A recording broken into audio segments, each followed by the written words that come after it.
What's good with YouTube? You already know. Big Flacco with a convict's perspective, where I'm gonna smash, dash, and slide on through with a little bit of energy.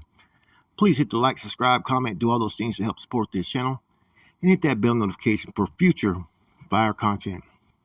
And as you can tell by the video I did earlier, I told you I was gonna do the prequel that what led up to the incident with Stork and Rico being hit in USB ATL. Now, in 2009, there was a similar situation. I really believe that this incident happened, I think, in a BOP Coleman. But you had a longtime AB member named Bobby Ray Shields, right, who was allegedly hit by a Nuestra Raza member or Norteno soldado named Roy Puppet Soldano in the BOP in 2009. Now, this was kind of an interesting hit because Puppet, right, was younger. Bobby Ray Shields was older. He hit the system, I think, in 2002. He's a AB out of California, and instantly when he got to the feds, he instantly was given respect and pretty much given the yard. So this wasn't no lightweight, recently pulled AB member or someone that's a federal AB member that was recruited. This was one that held leadership position within this organization. Now, what was so big and important about this hit, right, was this was done by an out-of-state Norteno, who at that time were still trying to find their place as far as within the collective, because a lot of them had been misguided and misled by the big dogs.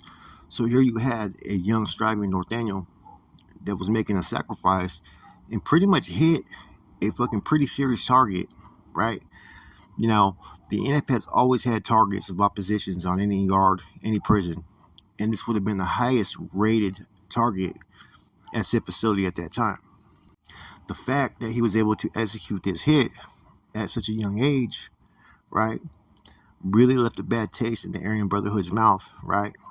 And that's what led to the retaliation hit with Rico and Stork. Now, some say that they were hit when they were wearing handcuffs. I don't know. That's typically not something that's really accepted as far as amongst convicts. You let the person get out their handcuffs before you hit them, but that's not to say that it doesn't happen. As we know, when it's war, everything goes. You got to protect yourself. Chair movements, yard movements, your cell, being on your toes, everything. Because you never know what someone may come at you with. And up until this point, the skirmishes that were going on were mainly between Norteños and Sureños.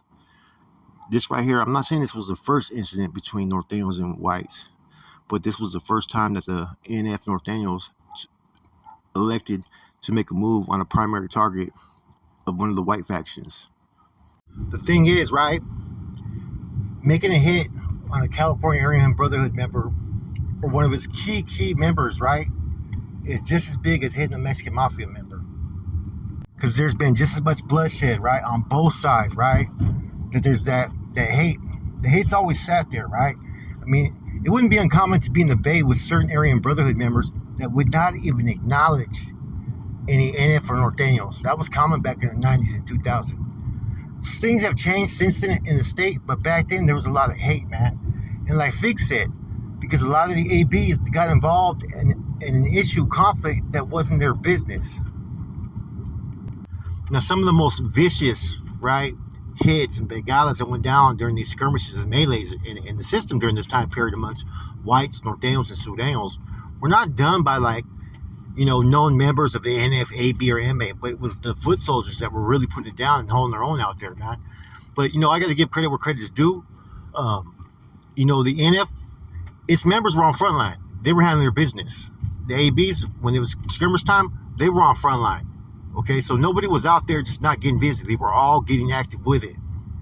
And this is during a time period when the war was at its peak. And it don't surprise me, right? All this basically stemmed from that one incident in Sheridan when they tried to sit there and say Skip couldn't walk the yard. All that bloodshed, all that sacrifice, all that fighting over that one incident in Sheridan led to all this happening.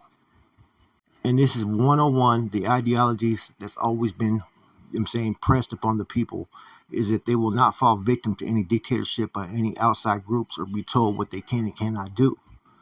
That's the whole goal of the Norteños' objectives and ideologies, is to be able to plant their flag and be able to program as they want without any interference or disruption or any conflict with anybody who stands against them. So all these groups brought it upon themselves. In all these incidents, right, starting with Skip, it basically clarifies and confirms everything that's ever been said as far as about the what they say is NF propaganda, but it's looking true. When you're telling an individual he can't walk the yard, or you guys can only walk the yard, but your big homie can't, or you guys have to, wear your shirts, or you guys can't get past numbers of 20.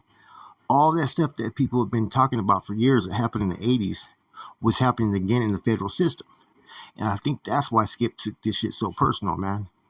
Because he doesn't forget where he came from. He was one of the ones that was frontline in the beginning when there were sacrifices and a lot of fucked up shit happened. And don't get me wrong, I don't have no problem with the groups coexisting, right? And I got no foot in the race. But at the end of the day, I don't forget where I come from. And all that gave the inspiration that all these young soldados and young northerners and whatnot that were in the system, the inspiration that they needed. Because hey, they're not going to tell the big homie what he can and cannot do. This is what we signed up for. This is what we're ready to fight for. It gave them a purpose and reason to fight. And like hell on every yard, and I've talked to a lot of different homeboys, them homeboys went in there ready to fucking die. They were ready to kill. They were ready to do whatever was necessary out of how they tried to treat the big homie Skip.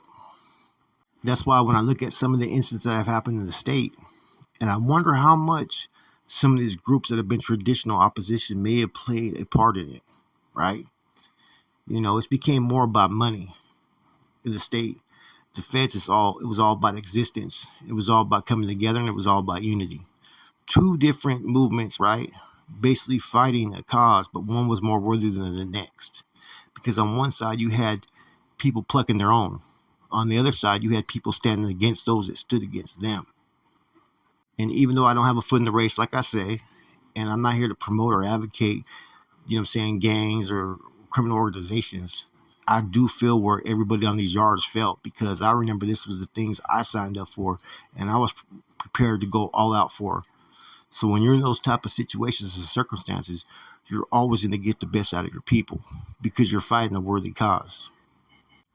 Oppressive tactics, feeling superior and whatnot, the, those type of traits don't just disappear, man.